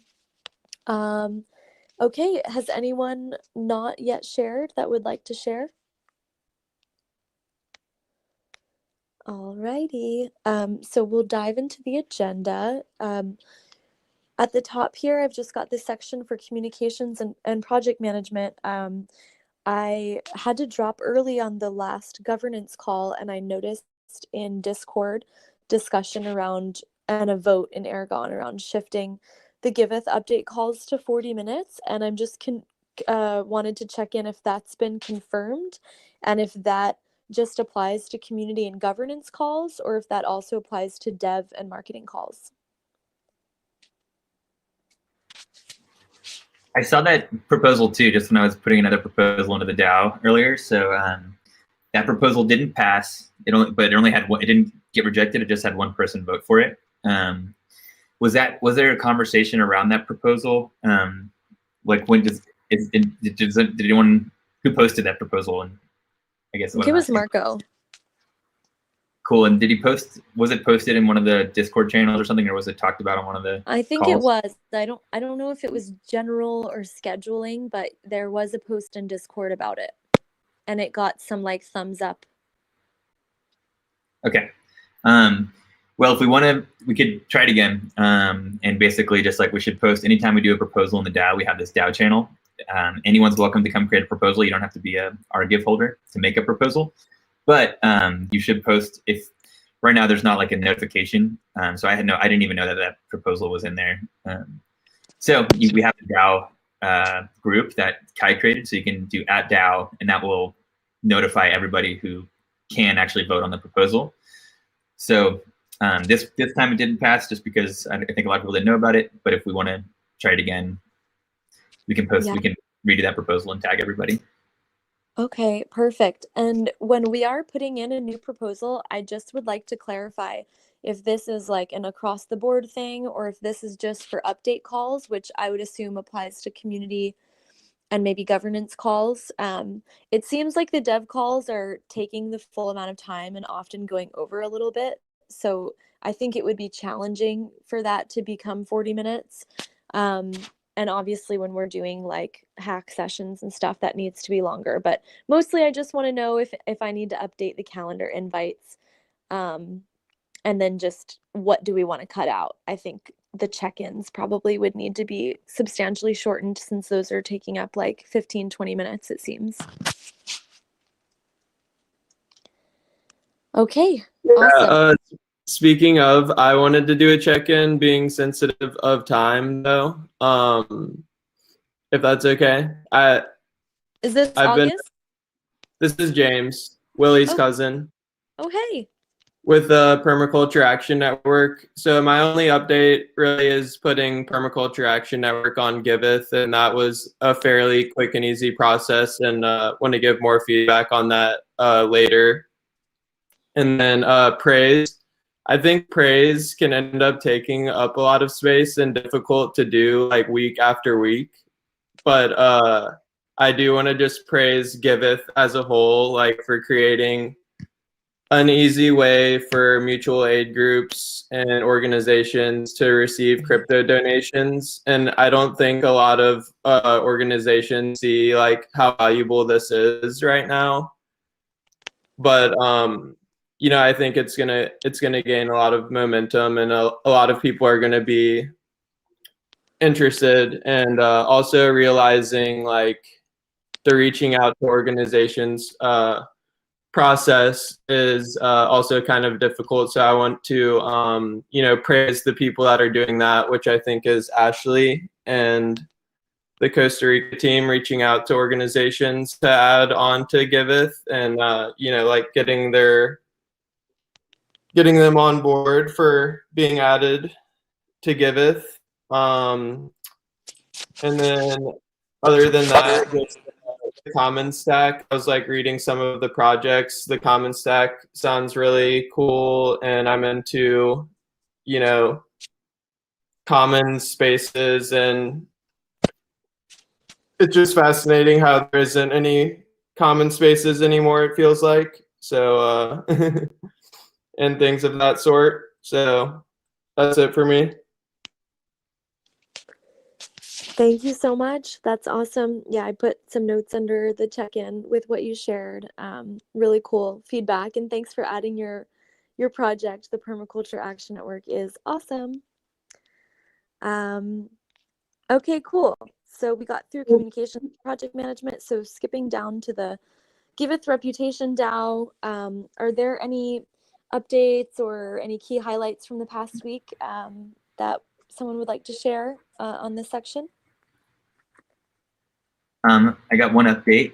Just published the proposal for the January budget allocations. So tagged everyone in the DAO channel. That is ready to be voted on. I tagged everybody too that is getting an allocation. So now is the time to, even if you're not an RGIF holder, to post your objections. You can ping any of the you can ping me or any of the RGIF holders, or post it in that Discord channel, whatever you prefer. And yeah, please, if I missed anybody, or if anything's wrong, counting on you guys to help us, and the whole community to help us make sure we're getting that right. That is the only update I see for the RGIF DAO for this past week. Okay. I'll post the link in the notes. Really to post the link in notes. Perfect. Thank you. Awesome. So then scrolling down to our Give token economy. The big updates are we have started last Wednesday our second sprint. Our GitHub issues have been prioritized and organized in the planning board under the Sprint 2 milestone. Edu is working to complete vesting and liquidity mining over the past few days as we kicked off the second sprint. He's also created some UI mockups, which he's testing with users, and we're branding those for Giveth. And the team has been hacking to complete the airdrop list and parameters. One question, as I've been traveling, I don't have the latest answer on this, Griff or Willie. Were we able to hire a smart contract dev this past week? Unfortunately, no. So yeah, I guess quick update for the group. The token staking, we're looking for a smart contract dev to take on the give token staking for project curation feature. Because we weren't able to find a smart contract dev, we instead basically have deferred that from MVP, and instead have a plan for how we can launch Give token and enable donors to earn Give tokens when they donate without this staking contract. So so the bad news is we didn't find a smart contract. We won't have that functionality in MVP. The good news is we're no longer considering it a blocker or requirement for MVP. So it shouldn't. If anything, it might even speed up the timeline to launch. Awesome. I was sorry to cut in, but I was looking at the Twitter about that job position and whatnot, and reaching out to some friends that I knew, and curious about like what etiquette is around adding people to Discord that want to learn more or that are interested in these type of positions. Yeah, please invite them to the Discord. And then, I mean, good etiquette would be to, like, I guess maybe introduce them, and if you know why they're going, if they're looking for help, that could help. But yeah, like, always feel free to grab an invite link and invite good people to the community.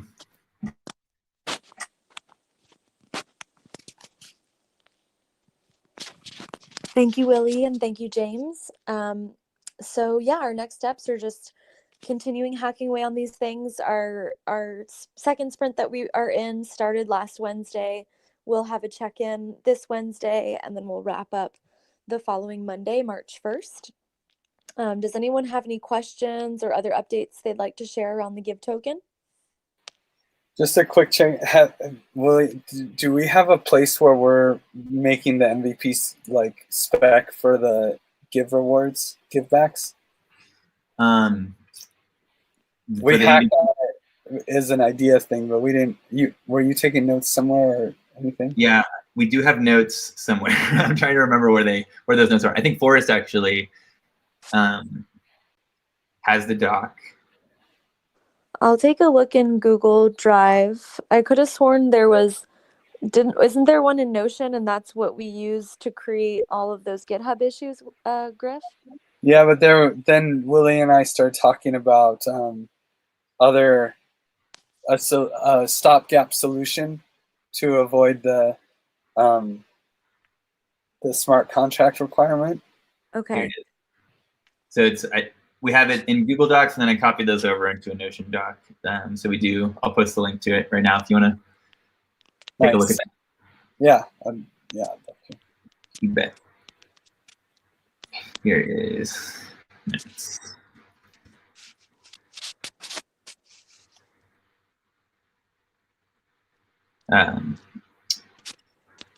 Just posted it right below where Forrest is typing right now.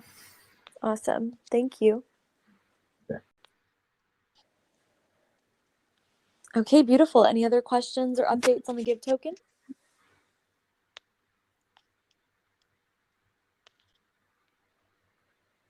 Perfecto.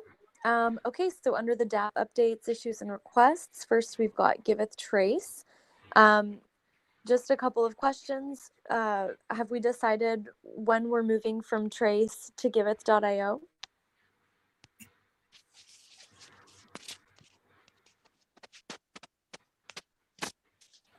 There's definitely not going to be a time.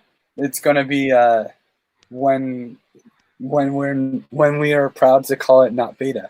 It's still we still need to just have like success for a while, for like a month or something, where there isn't like, oh, I didn't get paid, or like some sort of critical donation flow error. That's and making it way easier to create milestones. Once those two things have happened, then we'll do it. But there's no timeline. Earliest would be maybe 3 weeks from now, but probably more like 5 to 6 weeks from now. For now, it's still beta. Okay.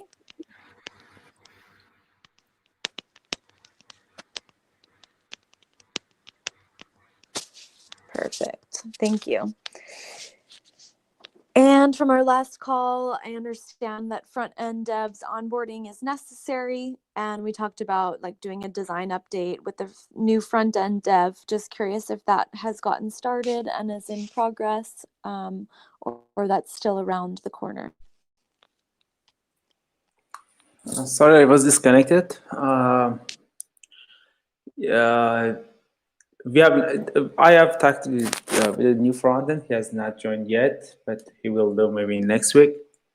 About other updates, actually we have implemented new role management. Danny and Kai and other admins, anyone who is admin can make anyone project manager or deck owner or reviewer just in the application. And it's we are working on implementing a Slack and making uniqueness of milestone in every campaign, and they are on a deploy. Actually, it's not yet ready because the backend it's not fully reliable. It's not stable yet, and as we've said, we are working on making the payments more traceable. Currently, when you hit the pay or collect or disperse, the money is burnt out in the Ringpay, but it's not in your wallet. So we are working on that to alert you whenever the money, real money, is in your wallet. So they are all draft. They should be implemented. They should be tested. And yeah, and we absolutely believe that the application is not ready for high load, and we should not. It's not ready to be published publicly because I guess there is some vulnerabilities, some issues that maybe occur because our backend was designed for an MVP. Maybe we need to fastly create a minimal another backend with new design and API to patch patch all the issues maybe occur, and maybe any attack or a data manipulation that is not reliable, is not. If I can introduce you some of those, for instance, you can go there and create any number of donations that you want and which they are not correctly mined in the data in the network, and our backend will be confused and will be filled with those not incorrect information, and we should anticipate those scenarios, and we should patch the backend for those misbehavior and malfunctionalities. So that's the reason that we say it's not ready for being released, but we are working hard on it. Today we have a huge deploy, and the others are coming in next days. Our new devs has designed the front and new page. Actually, I believe many pages should be redesigned.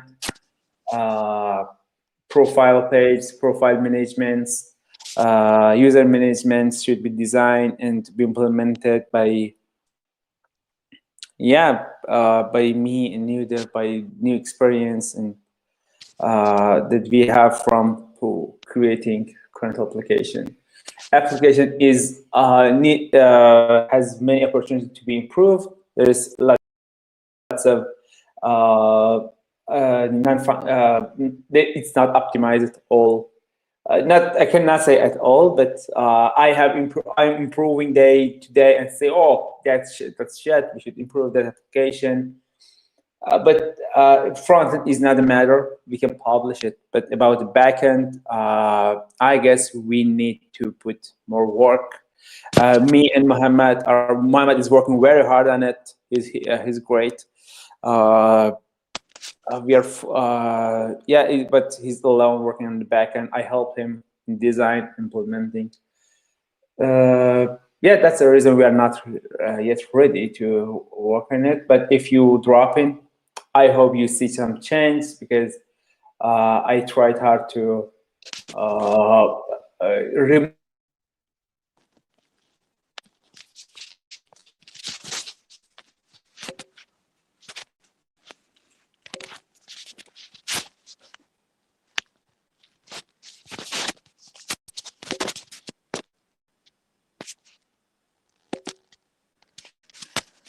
Awesome. I'm not sure if Somebody's mic is on and scratching. I heard Amin cut. It almost sounded like he cut before he finished. But if you were done, I just want to acknowledge you. Wow, sounds like you guys are working on quite a lot, and have been making a lot of updates and are still working through quite a few. Thanks for such a thorough status report. I'm excited to take a look and see these in real time, and totally understand the reasons for not being ready to be published publicly yet. In many ways, it sounds like it aligns anyway with like the new Giveth application deadlines, and needing more time for some of the other teams as well. So awesome, great update. Thanks, Amin. And now for Giveth, our new application that's being worked on. I was on the dev call before this, so I tried to take a couple of notes here, but just some quick questions, and then of course leaving room for other updates. The quiet launch user testing, how has that been going? I know last week there was this big edge case issue that we thought would be resolved in like a day or two. So has that been resolved, and what has been found with the rest of the user testing going on? That issue has been resolved and will go live tomorrow. And as far as I know, testing has been great. There has been no real new bugs found or reported. As I said in the dev call, like the sort of fast track, we need to fix this urgently thing is done and going live, and we have another sprint going live in 1 week, which is the kind of our launch sprint, which we have decided on the dev call is aimed at the sort of crypto savvy community, shall we say.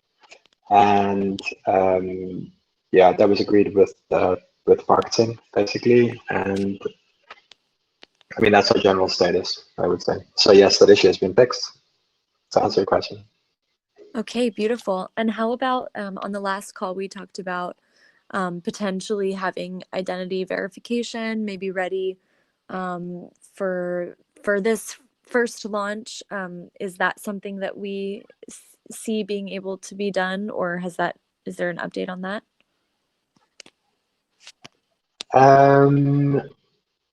I don't believe so. No. I mean, this is, from what my understanding is of what that means, that's definitely something that will be coming later. At this point, we validate people's email address, and we take some details from them before we allow them to create a project.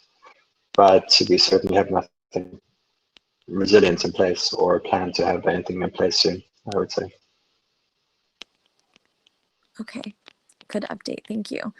And then I was listening around the fiat integration update on the dev call just before this call.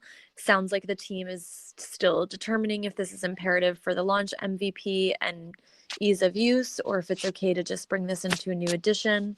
I think I was hearing, there's been a lot of research done on different tools for on-ramping and off-ramping, and at the end of the day it's just like whichever one is the easiest. There were conversations around making sure we're launching on XDAI, as that is something that we created. Do you feel like there's any final kind of like hard answer or decision around this, or it's mostly just still in discussion and being worked on throughout the sprint, but we don't have a full answer yet? So basically, Okay. go ahead. Never mind. I was out of context. All you. Yeah, I mean, I would summarize it briefly and say that we had fiat to fiat with Stripe, which was cancelled. We then tried to put a fiat on ramping in place, which was never going to be the best replacement anyway.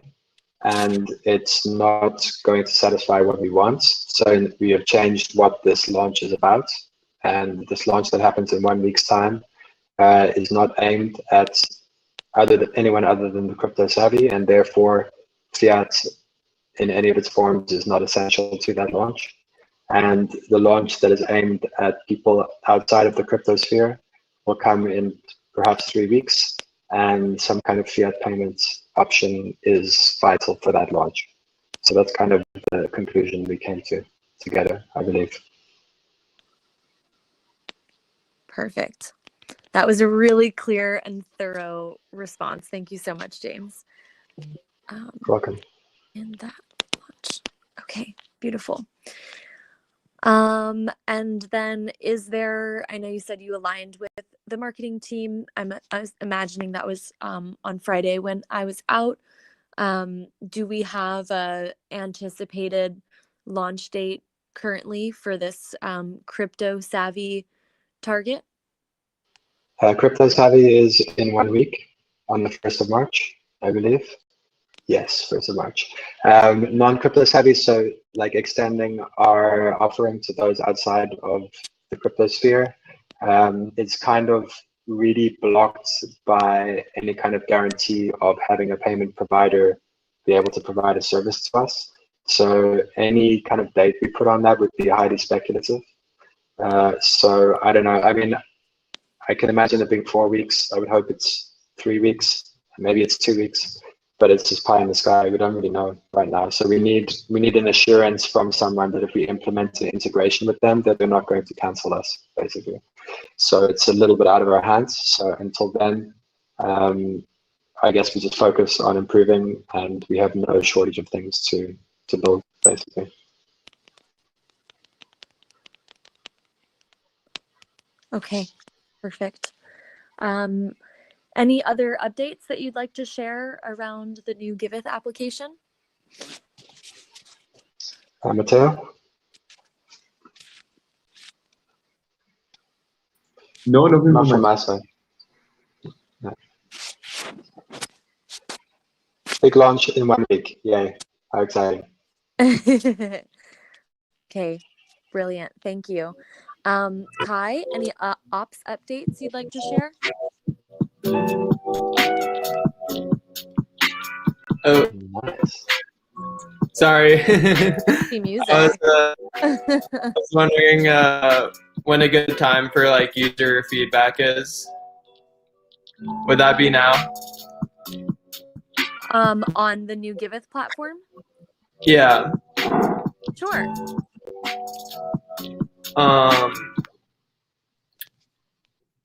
So so something that was really appreciated was that I was filling out all of the information to create a project. And are you waiting for Kai? Kai may not come anyway. I think it's his partner's birthday. Yeah, I don't think he's here. But James is giving an update, no? Yeah. Or feedback.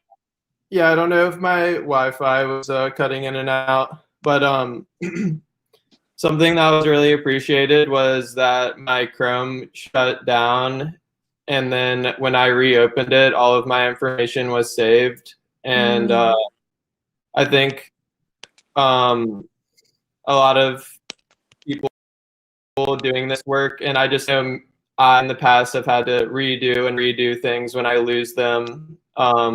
you know, from things like that happening. So it was really cool that everything was saved and easy to go back and edit and stuff like that. And the one issue I had was I used a photo that wasn't formatted properly, I guess.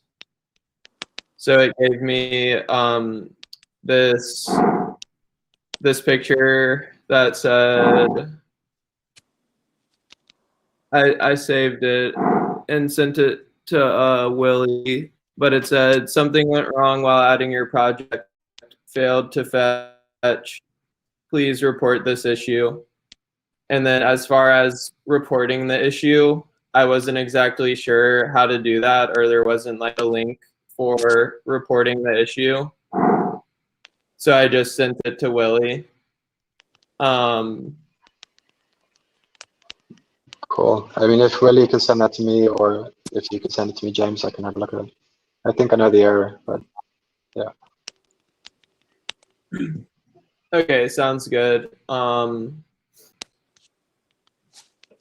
yeah, and then the issue I was having with MetaMask initially, I think, is because I'm not signed into my MetaMask and having a hard time finding my phrase. So just kind of messed up with that. So I used Taurus, and that worked pretty flawlessly. And yeah, it was easy. So that was nice, pretty easy and quick and easy to go back and edit.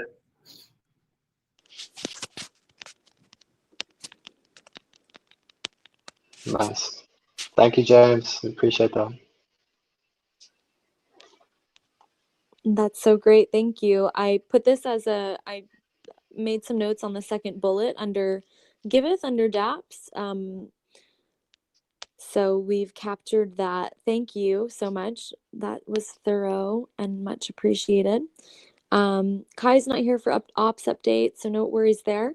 And then our final section is really around marketing strategy and updates for the Giveth 2 launch. So as always, we've got some links up at the top here for reference. You can access our marketing folder in the shared Giveth Google Drive. There's this living Q&A document that has questions the copywriters that arise from the copywriters as they're curating content. You can see our content calendar as well as the marketing epic under the Giveth planning board. So some updates. We've got our badass hype video for launch. Props to Lauren and Calvin and everyone that helped to work on the strategy and the narrative for that. Lauren, if you wouldn't mind dropping a link here where it says like link in all caps, just so that if anyone hasn't yet had a chance to check out that video, they can. Team has been working on lots of pre-launch, announce, and post-launch momentum content that's in various stages of completion and progress. But yeah, there's a lot of really amazing articles and engaging rich media. And we've got like a best practices doc for making sure that the way that these articles are written and organized is captivating and engaging, with like photos and subtitles and things. So yeah, that is looking great. We have a social media interactive campaign being developed and spearheaded by August. So big props for that. Something that's come out of our marketing meetings has been strategizing on rebranding and aligning on our Giveth voice and persona as we're writing articles and Twitter posts and coming up with, videos and different rich content like this. As you can see in the hype video, it's really like punchy and snappy and kind of rebellious and young, which is a little different from what we've done in the past. But I think it really fits certainly the personality of folks on the team and kind of our like core values. So that's been a cool ongoing conversation. And then also a lot of work being done around expanding and organizing our outreach contact lists And of course, now in the process of actually reaching out for people to add projects, and then ultimately when we're launched to do donations and support those projects.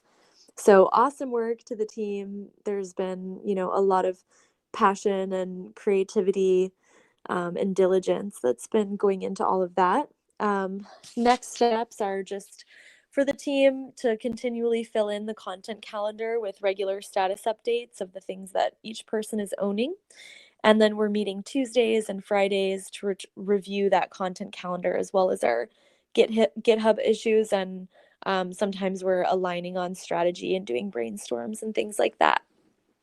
Does anyone have any questions or other updates around marketing?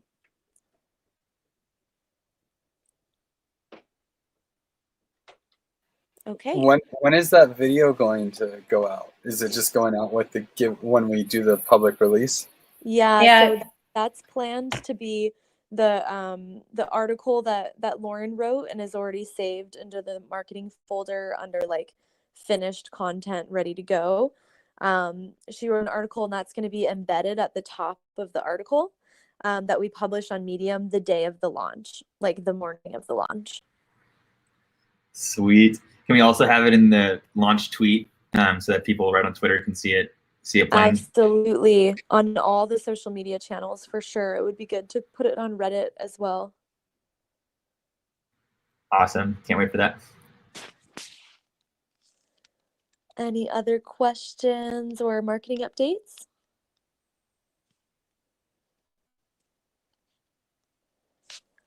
Okay. Well, with 3 minutes left, I would just love to do a closing, which we never get to do. If we could just go around popcorn style, one word of how you're feeling in this present moment after this community call. Pumped. I'll pass it to Mitch. To me, that's 2 words. Excited. I'll pass it to Willie. Hyped. I'll pass it to James. Popcorn. I passed to Lauren. I'm chilling. Pass it to Ashley. Hungry. I'll pass it to the other James.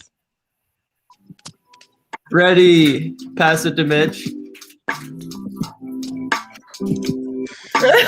Confused? I'll pass it to Amin. I'm behind you too. Matthew. I'm excited. I was eating, so I'll pass it to whoever hasn't come yet.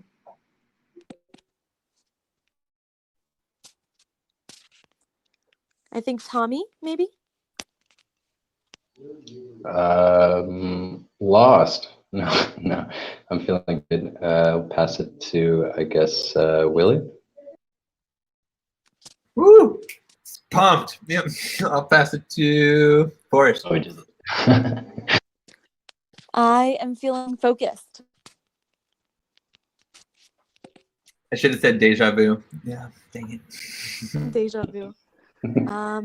Let's see. Kai seems to be on, but maybe he's just on for recording.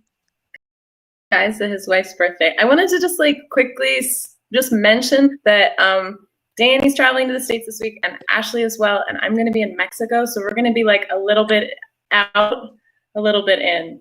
I'm coming back. Well, I won't be back and fully present on Friday at least, but I just wanted to mention that in case. Yes. Absolutely. Thank you. Yeah, same for me. Oh, and Tommy. Okay, adding that. So, and Forrest. So just Tommy. And Magenta, I see you online. Would you like to share your one-word closing?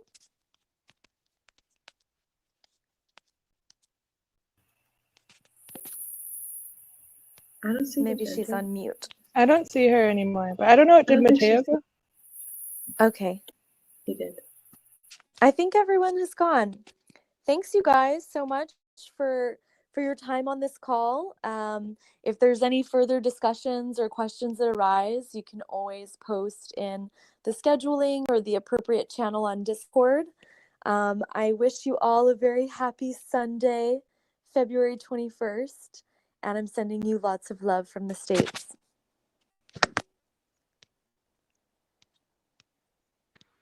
Much love, everybody. See you guys soon. Bye. Ciao.